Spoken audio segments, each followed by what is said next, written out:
Il faut savoir que j'adore Kung Fu Panda et que je considère même que Kung Fu Panda est une bien meilleure franchise que Shrek. Cependant, j'ai toujours préféré le deuxième film de la franchise car quand j'étais petite, j'avais du mal à comprendre la morale du premier film. Et je pense sincèrement que plein d'enfants ont été dans mon cas. Elle peut être complexe et difficile à comprendre pour un enfant. Donc aujourd'hui, je vais me faire le plaisir de vous l'expliquer. Coucou tout le monde! Ça Lily? I'm cuter than you, cuter than who, cuter than you. Et aujourd'hui, on va déchiffrer ensemble le mystère du rouleau du dragon. Le rouleau du dragon qui est un parchemin légendaire créé par Maître Gwei qui selon lui renferme un pouvoir extraordinaire que seule une seule personne peut acquérir. Et cette personne, c'est le guerrier dragon. Po, qui est un simple panda et serveur dans le restaurant de son père, est choisi par Maître Gwei par le pur des hasards pour devenir le guerrier dragon. Tout le monde pense qu'il a pété les plombs, puis on apprend que Tai Long s'est échappé de sa prison et que seul le guerrier dragon, c'est-à-dire Po, peut l'empêcher de semer la terreur dans la vallée de la paix. Maître Shifu décide alors d'entraîner Po, qui par la suite va faire des progrès considérables dans le kung-fu. Jusqu'au jour où Maître Shifu décide qu'il est grand temps que Po déroule le rouleau du dragon et donc qu'il puisse acquérir de nouveaux pouvoirs qui lui permettront de combattre Tai Long. Et c'est en déroulant le rouleau du dragon que Po se rend compte qu'il n'y a rien écrit dessus.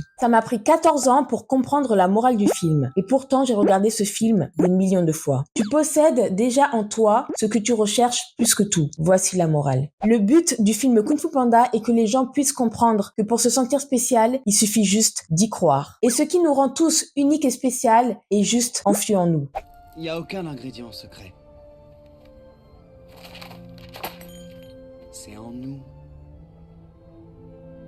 Aucune force extérieure ne peut te faire sentir spécial. Et seulement croire en toi aura la capacité de te rendre unique. Et donc le vrai pouvoir, c'est de croire en soi. La morale du film Kung Fu Panda est une morale qui m'a profondément touchée et qui m'a fait cogiter. Car c'est typique de l'être humain. L'être humain a tendance à rechercher quelque chose qu'il possède déjà, même s'il ne le perçoit pas de cette façon. Et comme exemple un peu différent mais qui rejoint l'idée, nous avons Boucle d'Or dans le chapeauté 2. Boucle d'Or qui cherche à voler la carte qui la conduira à l'étoile à vœux afin de lui permettre d'exaucer son vœu le plus cher, avoir une vraie famille. Chose qu'elle possède déjà, même si elle ne le voit pas comme ça, car les ours sont sa vraie famille. Et c'est d'ailleurs ce que l'énigme qui est censée la conduire à l'étoile à vœux lui rappelle discrètement. Car si on analyse bien cette énigme, on peut constater qu'en lisant en vertical, chaque première lettre de chaque début de ligne forme la phrase You already have it, qui signifie en anglais tu le possèdes déjà. Ces deux films m'ont fait comprendre que nous avons déjà ce que nous recherchons le plus, et que nous n'avons pas besoin de force extérieure pour acquérir ce que nous désirons le plus. Car la clé de la porte